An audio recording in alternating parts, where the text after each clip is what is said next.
Hello Ramesh. ఎవరండి మాట్లాడేది? నేను రమేష్ ఫ్రెండ్ అమ్మా. రమేష్ ఇంట్లో లేడా? లేడండి, ఫోన్ ఇంట్లో వదిలేసి మినిస్టర్ శంకర్ గారింటికి వెళ్ళాడు. శంకర్ గారింటికా? అక్కడేమైనా పని చేస్తున్నాడా? అదేంటండి అలా అడుగుతున్నారు? మీరు నిజంగా మా ఆయన ఫ్రెండేనా? అవునమ్మా, చాలా చాలా క్లోజ్ ఫ్రెండ్ని. కాకపోతే కలిసి చాలా రోజులైంది. ఇప్పుడేం చేస్తున్నాడో తెలియక అడిగాను. మా ఆయన మినిస్టర్ శంకర్ గారికి బాగా కావాల్సిన వ్యక్తి. శంకర్ గారికి సంబంధించిన ఏ పనైనా మా ఆయనే చూసుకుంటాడు. ఇల్లు పిల్లామన్నీ మర్చిపోయి ఉదయం నుంచి సాయంత్రం వరకు అక్కడే ఉంటాడు. అవునమ్మా, సరే, నేను తర్వాత ఫోన్ చేస్తాను. ఓకేనండి.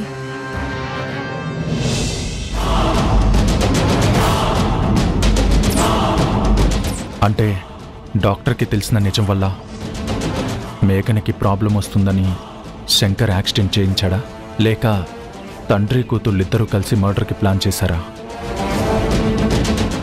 I should crack it. రాక్క, ఒకదాన్ని వచ్చావా?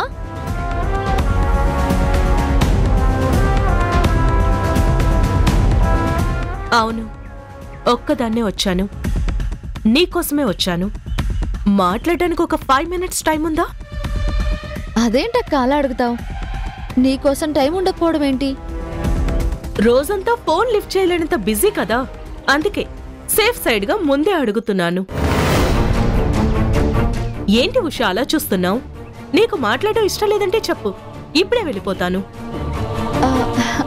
ఇష్టం లేకపోవడం ఏంటక్క? నేనెప్పుడూ అలా అనుకోను. ఫోన్లో మాట్లాడడానికి ఇబ్బంది, కానీ డైరెక్ట్ గా మాట్లాడడం ఓకే అన్నమాట. ఏమైందక్క నీకు? నా గురించి తెలిసి కూడా ఎందుకు ఇలా అడుగుతున్నావు? ఇన్ని రోజులు నీ గురించి నాకు తెలిసింది నిజమో అబద్ధమో తెలియకే క్లారిటీ కోసం వచ్చాను. అబద్ధమేంటక్క? చెబుతా, కానీ అంతకన్నా ముందు నా ప్రశ్నకి సమాధానం చెప్పు. నా మీద నీకు గౌరవం ఉందా లేదా?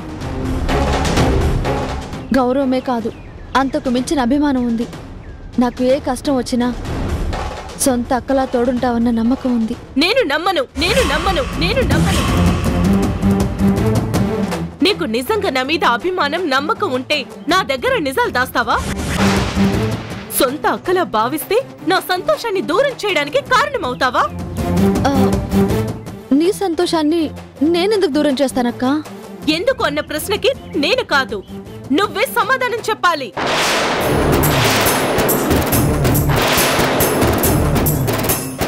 ఫోన్ చేసి నాతో మాట్లాడకుండా తరుణ్తో మాట్లాడాలి అన్నప్పుడు నేను చాలా క్యాజువల్ గా తీసుకున్నాను.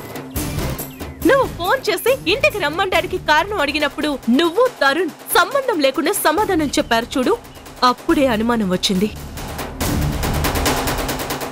నువ్వేమో మీ ఇంటి దగ్గర అబ్బాయికి యాక్సిడెంట్ అయిందని హెల్ప్ చేయడానికి రమ్మన్నాను అన్నావు.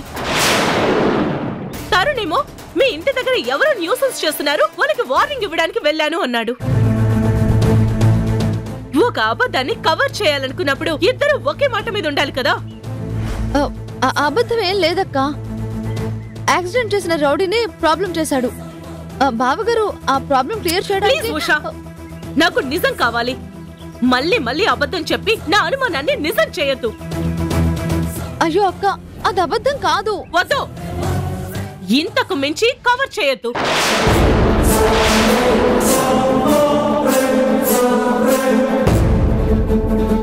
నిజంగా ఇదే సమస్య అయితే నాతో అప్పుడే ధైర్యంగా చెప్పేదానివి. ఫోన్లో మీ బావగారికి మాత్రమే చెప్పి డైరెక్ట్ గా ఇంటికి రమ్మని అడిగేదానివి కాదు. ఎప్పుడు లేనిది తరుణ్ కూడా నా దగ్గర నిజాన్ని దాచేవాడు కాదు. కట్టుకున్న భర్త, సొంత అక్క అని చెప్పుకుంటున్న నువ్వు, ఇద్దరు కలిసి ఏదో తప్పు చేస్తున్నారు. ఈ రోజు కూడా చేయని తప్పుకి నింద పడ్డం వల్లే తల్లిని కాలేకపోతున్నానని బాధపడుతుంది. ఆ బాధ దూరం కావాలన్నా, ఏ తప్పు చేయలేదని తనకి తాను ధైర్యంగా ఫీల్ అవ్వాలన్నా తనకి ఈ నిజం తెలియాలి. వద్దు బావగారు, హారిక అక్కకి నిజం తెలిస్తే ఖచ్చితంగా మేఘనాన్ని నిలదీయడానికి వెళ్తుంది. అబోర్షన్ నాటకం గురించి తెలిసిన శ్రీవాణి గారు కోమాలో ఉన్నారు. ఇలాంటి పరిస్థితుల్లో నిజాన్ని అబద్ధం చేయడం, నిలదీయడానికి వెళ్ళిన అక్కని మరింత అవమానించి బాధ పెట్టడం ఆ మేఘనాకి పెద్ద కష్టం కాదు. మీకు మాత్రమే తెలిసిన రహస్యం ఏదో ఉంది. ఇంటికొచ్చి అడుగుతున్నా కూడా సైలెంట్ గా ఉన్నావంటే మీ ఇద్దరి మధ్య ఏదో జరుగుతుంది. ప్లీజ్, నీకు దండం పెడతాను, దయచేసి అలా మాట్లాడొద్దు. బావగారు నాకు అన్నయ్యతో సమానం. నా మీద నువ్వు ఒక అమ్మలా ఎంత కేర్ తీసుకుంటావో తండ్రిగా బావగారు కూడా అంతే రెస్పాన్సిబిలిటీ ఫీల్ అవుతారు. చూడు, నువ్వు చెప్పే ఈ సెంటిమెంట్ డైలాగ్స్ వినడానికి నేను రాలేదు. మీ ఇద్దరి క్యారెక్టర్ల గురించి నాకు సర్టిఫికేట్స్ కూడా అవసరం లేదు. మీరిద్దరూ నా దగ్గర దాస్తున్న సీక్రెట్ ఏంటో నాకు తెలియాలి. ఆ ఒక్కటే చెప్పు, నేను వెళ్ళిపోతాను. సీక్రెట్ ఏం లేదక్క, నువ్వు అనవసరంగా అనుమానిస్తున్నావు. నా అనుమానం వెనక కారణం ఎంత బలమైందో నాకు తెలుసు.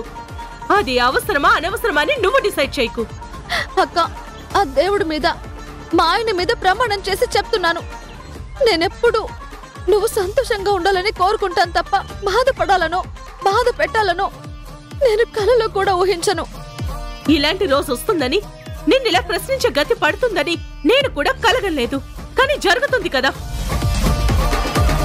మీ ఇద్దరి మధ్య ఏముందో, నాకు తెలియకుండా ఏం జరుగుతుందో ఇప్పటికీ చెప్పనందుకు నీ మనసులో నా విలువేంటో అర్థమవుతుంది. ఇన్ని రోజులు నీలాంటి దానికోసం ఆలోచించినందుకు, సపోర్ట్ చేసినందుకు నా మీద నాకే అసహ్యంగా ఉంది. జీవితంలో ఇంకెప్పుడు ఈ విషయం నిన్ను అడగను. నిన్ను ఇదివరకటి ఉషలా చూడలేను.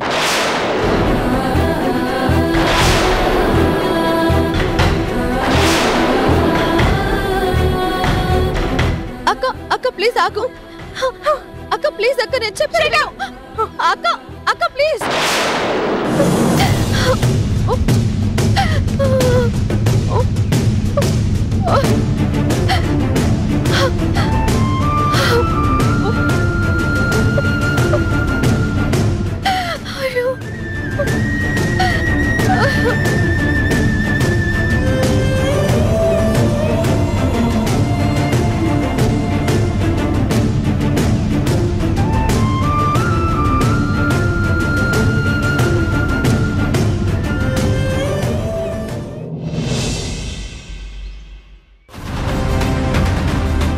ఉష వాళ్ళ ఇంటి దగ్గర ఎవరో న్యూసెన్స్ క్రియేట్ చేస్తున్నారంట.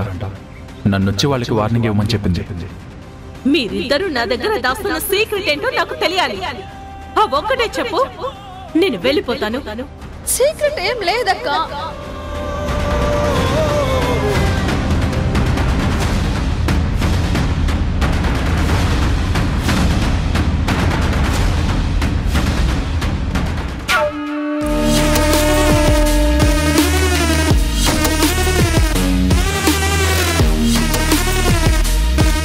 హాయ్ హారిక, చూసి చాలా రోజులైంది. ఎలా ఉన్నావు? ఇప్పుడు చూస్తున్నావు కదా ఎలా ఉన్నానో, అలానే ఉన్నాను. మనిషివి బానే ఉన్నావు, కానీ నీ మొహమే ఏదో తేడాగా ఉంది.